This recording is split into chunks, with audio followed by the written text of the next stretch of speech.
여러분, 특허법 시험 준비하시느라 힘드시죠? 특히 이 보정 파트만 나오면 머리가 지끈지끈 아프고 제가 그 마음 잘 압니다. 괜찮아요. 오늘 저랑 같이 이 복잡한 보정 절차 확실하게 한번 씹어 먹어 봅시다. 시험장에서 자신감 팍팍 생기게 만들어 드릴게요. 생각만 해도 아찔하죠?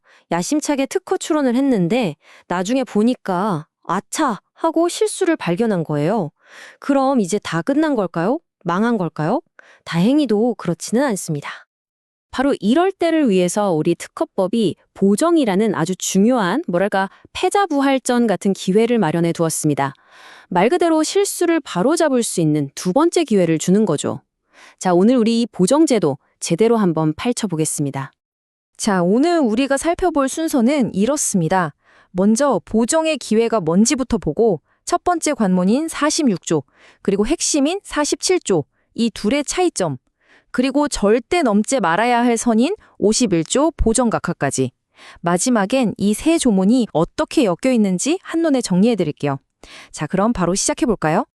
자, 첫 번째 관문입니다. 우리가 제일 먼저 마주칠 수 있는 실수는요, 발명의 내용 자체가 아니라 서류 양식을 잘못 썼다거나 수수료 내는 걸 깜빡했다거나 하는 그런 절차상의 문제예요. 바로 이럴 때 등장하는 구원투수가 특허법 제46조입니다. 이거 시험에 진짜 잘 나와요. 별표 5개. 제46조는요, 발명의 내용, 그러니까 그 아이디어 자체는 하나도 안 건드려요. 오로지 형식, 절차만 다룹니다. 그러니까 보고서 내용이 아니라 오타 고치고 파일 형식 바꾸는 거랑 똑같다고 생각하시면 이해가 확 되실 거예요. 그럼 법에서 말하는 형식적인 흠결이라는 게 구체적으로 뭘까요? 예를 들면 이런 것들이에요. 법정 대리인 없이 미성년자가 출원을 했다거나 아니면 정해진 서식을 안 지켰다거나 그리고 진짜 제일 흔한 거, 수수료 깜빡하고 앉는 경우. 전부 다 발명이 좋고 나쁘고의 문제가 아니라 그냥 절차상의 문제들이죠. 제46조 절차는 아주 심플합니다. 특허청에서 여기 틀렸으니까 고치세요 하고 보정명령을 내려줘요. 그럼 우리는 정해진 기간 안에 네, 알겠습니다 하고 보정서만 내면 끝! 아주 간단하죠? 제대로 고치기만 하면 아무 일 없었다는 듯이 절차가 쭉 진행됩니다. 자, 지금까지는 워밍업이었어요. 서류상의 간단한 실수는 46조로 해결했죠. 그런데 만약에 문제가 발명의 내용, 그 자체라면 어떨까요? 여기서부터가 진짜입니다. 훨씬 더 중요하고 시험에도 많이 나오고 또 복잡한 보정, 바로 제47조의 세계로 들어가 보겠습니다. 이게 바로 우리의 필살기입니다. 심사관이 이 발명은 좀 새롭지가 않은데요? 라면서 거절 이유를 보냈을 때 우리가 꺼내들 수 있는 가장 강력한 카드, 바로 이 47조 보정을 통해서 발명 내용을 직접 수정하고 심사관을 설득하는 겁니다. 자, 이것도 시험 단골 출제 포인트. 47조 보정은요, 하고 싶다고 아무 때나 막 할 수 있는 게 아니에요. 시기가 정해져 있습니다. 크게 3가지예요. 첫째, 특화 결정 나오기 전. 둘째, 심사관한테 최초로 거절 이유 통지받고 의견서 낼 때. 셋째, 거절 결정 받고 나서 재심사 청구할 때. 이 3가지 시점 반드시 머릿속에 넣어두셔야 합니다. 그리고 제47조의 알파이자 오메가, 시험에 무조건 나온다고 보시면 됩니다. 바로 신규 사항 추가 금지 원칙이에요. 이게 뭐냐면 맨 처음 냈던 서류에 없던 새로운 내용을 슬쩍 끼워 넣는 건 절대 안 된다는 거예요. 어때요? 딱 봐도 중요해 보이죠? 실수를 고칠 기회는 주지만 그걸 이용해서 없던 내용을 추가하는 꼼수는 막겠다는 거죠. 자, 이제 시험 합격을 위한 핵심 정리 시간입니다. 방금 배운 46조랑 47조, 이게 헷갈리기 시작하면 곤란하거든요. 2개를 나란히 놓고 뭐가 어떻게 다른지 확실하게 비교해 드릴게요. 자, 이 표가 바로 여러분을 위한 핵심 요약 노트입니다. 잠깐 멈춰놓고 보셔도 좋아요. 가장 큰 차이 보이시죠? 바로 대상이에요. 46조는 수수료, 서식 같은 형식, 47조는 발명 내용 그 자체인 실체. 그리고 한계 부분도 보세요. 46조는 별다른 제한이 없는데 47조는 신규 사항 추가 금지라는 아주 강력한 족쇄가 채워져 있죠. 이 차이만 알아도 한 문제는 맞히는 겁니다. 자, 47조라는 아주 강력한 칼을 손에 쥐었습니다. 그런데 만약 이 칼을 규칙을 어겨가며 마구 휘두르면 어떻게 될까요? 그때 심사관이 꺼내드는 게 바로 레드카드입니다. 그게 바로 제51조 보정각하예요. 그럼 이런 질문이 생기죠. 발명 내용을 고치는 이 보정, 그럼 무제한으로 허용되는 걸까요? 이 질문에 대해 51조는 아주 단호하게 아니요 라고 대답합니다.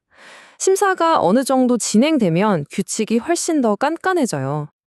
이게 바로 심사관의 레드카드, 보정각하입니다. 특히 거절 이유를 한번 받고 나서 한 보정이 법을 어겼을 때 내려지는 결정이에요. 이게 왜 무섭냐면 각하가 되면 그 보정은 그냥 없었던 일이 되어버려요. 정말 치명타죠. 시험에 나올 3가지 각하 사유 딱 정리해 드릴게요. 첫째, 절대 안 된다고 했던 신규 사항 추가를 했을 때. 둘째, 청구 범위를 줄이는 건 괜찮은데 오히려 막 넓히려고 할 때.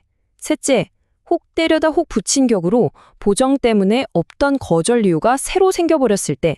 이 3가지가 바로 보정의 한계선, 넘지 말아야 할 선입니다. 여기서 진짜 중요한 시험 포인트가 또 나옵니다.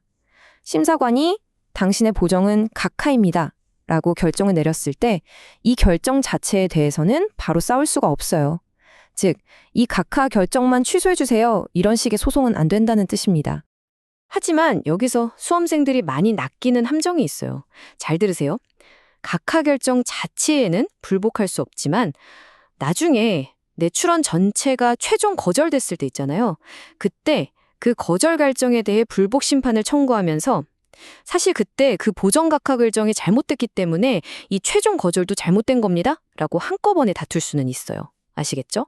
일종의 패자부활전 같은 기회가 숨어 있는 거죠. 자, 이제 거의 다 왔습니다. 우리가 지금까지 배운 46조, 47조, 51조라는 퍼즐 조각들을 한번 쫙 맞춰서 전체 그림을 완성해 볼게요. 이 세 조문이 어떻게 착착착 연결되는지 한눈에 보여드리겠습니다. 이 흐름도를 머릿속에 사진 찍듯이 저장해 두세요. 자, 추론을 했어요. 근데 흠결이 발견됐네요. 그럼 제일 먼저 뭘 따져본다고요? 그렇죠. 이게 단순 형식 문제냐, 내용 문제냐. 형식 문제면 46조로 간단하게 처리. 내용 문제면 47조라는 강력한 무기를 사용. 근데 이 무기를 잘못 썼다? 그럼 51조 레드카드. 어때요? 이제 좀 정리가 되시죠? 결국 이 복잡해 보이는 규칙들의 핵심은 딱 하나입니다. 출원인에게는 실수를 만회할 권리를 주면서도 절차가 질질 끌리는 걸 막아서 심사의 효율성도 지키려는 거예요. 이 둘 사이의 절묘한 균형 잡기. 이게 바로 특허법 보정제도의 본질입니다. 자, 오늘 우리는 실수를 어떻게 고칠 수 있는지를 배웠습니다. 근데 진짜 고수는 실수를 아예 안 하는 사람이잖아요. 그럼 마지막으로 질문 하나 드릴게요. 오늘 배운 이 보정의 한계들을 거꾸로 생각해 보세요.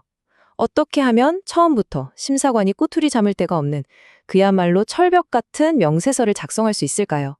이 질문을 고민해 보신다면 시험에서 분명히 좋은 결과가 있을 겁니다. 여러분의 합격을 진심으로 응원합니다.